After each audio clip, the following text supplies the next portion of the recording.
श्री शिवाय नमस्तुभ्याम। दोस्तों, आज हम करवा चौथ के बारे में जानेंगे गुरुजी से। गुरुजी बता रहे हैं करवा चौथ कैसे करना है, उसका विधि क्या है। तो चलिए सुनते हैं। भक्ति तुम भगवान शिव ने पूछ लिया कि तुम कौन, क्या चाहती हो, मांग लो। उसने कहा जितने जन्म मिले मेरे, जितने जन्म, प्रत्येक जन्म में मैं अपने पति के चरणों की सेवा करूं। समय आया, एक बार करवा का नाम उस जो पार्वती जी की सहेली थी उसका नाम करवा पड़ गया। करवा पड़कर एक साधारण परिवार में उसका जन्म था। पति के साथ संग में रह रही थी। पति को थोड़ा शरीर में शिथिलता हो गई थी और वो शिथिलता को देखकर पति को लगी प्यास। जब प्यास लगी तो पानी पीने के लिए पति सरोवर के पास गया। जरा ध्यान देना इस कथन। पति गया सरोवर के पास में। कई लोग करवा चौथ की बहुत हंसी उड़ाते हैं, माताओं की बड़ी हंसी उड़ाते हैं। उनसे निवेदन है मेरा, हमारे सनातन धर्म के जितने व्रत हैं, हमारे सनातन धर्म के इस भारत की भूमि से जितने नियम धर्म जितने निकले हैं, जितने व्रत निकले हैं, साधना निकली है, ये साधारण नहीं है। इसलिए बार बार कहते हैं चंदन है इस देश की माटी, तपोभूमि हर ग्राम है, हर बाला देवी की प्रतिमा, बच्चा बच्चा राम है। कोई साधारण नहीं, कोई अब पार्वती जी की वो सहेली का नाम जन्म लेते लेते लेते लेते एक बार करवा पड़ गया। पति थोड़ा सा शिथिल था, शरीर में थोड़ा रोग हो गया था। पानी पीने के लिए सरोवर पर गया। सरोवर में जैसे पानी पीने के लिए गया, एक मगर ने उस पति का पांव पकड़ लिया। हनुमान जी की सेवा करने से राम जी मिल जाते हैं, ध्यान देना जरा। करवा पार्वती जी की सखी थी, जन्म लिया मृत्यु लोक में, नाम करवा पड़ गया। करवा चतुर्थी का व्रत करने से अखंड सौभाग्य हो जाता है। मात्र पार्वती जी की सहेली का व्रत, ये सेवा का प्रमाण है। भारत की भूमि पर जितने राम के मंदिर नहीं, उससे 1000 गुना ज्यादा हनुमान जी के मंदिर हैं। किसी ने पूछा हनुमान जी के मंदिर इतने क्यों हैं, तो कहा गया राम जी की सेवा हनुमान जी ने इतनी करी कि भारत की भूमि पर सेवा पूजा गई। इसलिए हनुमान के मंदिर ढेर बने हुए, ढेर।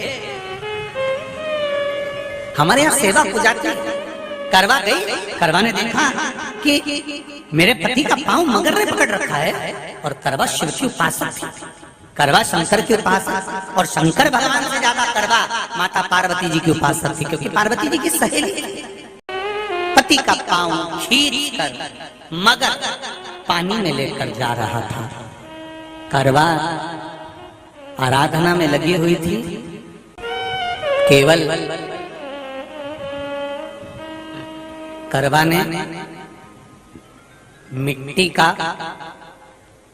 एक गोल भाग ही बनाया था, जिस पर पार्वती जी का जो नीचे का पीठी का होती है, उस पर शिवलिंग रखा था। केवल नीचे का भाग का निर्माण ही करा था, और करवा के कानों में शब्द पड़ गया। करवा के कानों में शब्द पड़ गया, पति के चीखने की आवाज आई। करवा दौड़ पड़ी। ये तो अब कैलेंडर में छपा हुआ करवा चौथ का फोटो आने लगा, नहीं तो पहले नियम था दीवार पर बनाई जाती थी और वहां पूजन करी जाती थी। कई माताएं जानती होगी यहाँ पर, आज भी पहले दीवार पर बनती थी।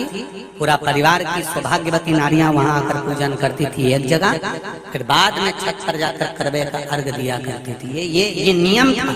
अब तो बना बनाया कागज आ जाता, उसको चिपका दो, पूजन कर लो, वो अलग प्रमाण। पर यहाँ करवा मट्टी का भाग का लेपन कर रही थी, और लेपन करते करते बस उस समय पर पति की आवाज आई, छोड़ा। करवा भागी, और शिव आराधना में लगी हुई करवा, पार्वती की आराधना में लगी हुई करवा भाग कर गई। पति को देखा तो मगर खींच कर ले जा रहा था। करवा ने अपना चीर फाड़ कर मगर की पूंछ को पकड़ कर खींचा, और कितना सात्विकता में बल होगा, जरा विचार करना कि मगर को खींच कर वृक्ष के नीचे ले गई, और वृक्ष के नीचे नहीं जा पाई तो वहीं पर घाट के ऊपर घास लगी हुई थी, इसलिए आज भी करवा चौथ के व्रत में आपने देखा होगा कुछ सलाखें, कुछ घास आपको मिल जाती है। उससे एक घास से, मात्र एक घास, एक घास से उसने उस मगर को बांध दिया। मगर हिल नहीं पाया। यम के दूत आ गए इसके पति को मौत के ग्रास ले जाने के लिए। यम के दूत। करवा ने पूछा तुम कौन हो, कैसे आना हुआ? यमदूत कहते हैं तुम्हारे पति का आज अंतिम दिन है, अंतिम समय, अंतिम पल है, ये मरेगा। करवा कहती अगर मारना है तो इस मगर को मारो जिसने मेरे पति का पांव पकड़ रखा है। प्राण छोड़ना है तो इस मगर के छोड़िए, मेरे पति के तो प्राण आप ले जा नहीं सकते। करवा हम अपने नियम को नहीं बदल सकते, तेरे पति की अंतिम सांसें हैं, वो मरेगा। मगर को अभी नहीं मरना है, मगर अभी कम से कम 9 महीना और जीवित रहेगा, इसका हमारे पास लेख है। करवा कहती है ऐसा हो नहीं सकता। यमदूत खड़े हैं, ले जाने दे नहीं रही। क्रोध आ गया करवा को, हाथ में जल उठाया। अगर एक यमदूत भी मेरे पति को उठाकर ले जाता है तो मैं शिव भक्त माता पार्वती जी की भक्त करवा आपको श्राप दे दूंगी। सब दौड़ पड़े, यमराज के पास चले गए। यमराज ने पूछा तुम दौड़ कर आए हो, क्या हुआ? यमराज पूछते हैं, दूत कहते हैं वो करवा अपने पति को नहीं लाने दे रही। यमराज वहां कर खड़ा हो जाता है। करवा को समझाया, करवा तेरे पति के प्राण जा चुके हैं, तेरा पति अब मरने वाला है, अंतिम क्षण इसको ले जाने दे, इसका आज आखिरी दिन है, मगर को ले जा पर मेरे पति को नहीं। मान नहीं पाया। यमराज जब क्रोध पर अड़ गया तब करवा को क्रोध आया और क्रोध में आकर जल लेकर करवा ने श्राप देना चाहा यमराज को। यमराज चरणों में पड़ गया, रेन दे करवा, मैं तुझे वर देता हूँ, आज चतुर्थी का दिन है, तेरे पति को मैं जीवन दान देता हूँ। आज के दिन जो तेरे नाम से व्रत धारण करेगा उसका खंड सौभाग्य स्वयं यमराज करेगा। स्वयं ये वो करवा चौथ का व्रत है। दुनिया के लोग भले हमारे सनातन धर्म पर उंगली उठाएं, दुनिया के लोग भले हंसें कि बताओ करवा चौथ का व्रत होता है, पति की पूजन करते हैं, कोई कुछ बोलता है, कोई कुछ बोलता है, पर सनातन धर्म की ये पहल, हमारे सनातन धर्म का ये आनंद सुख देने वाला।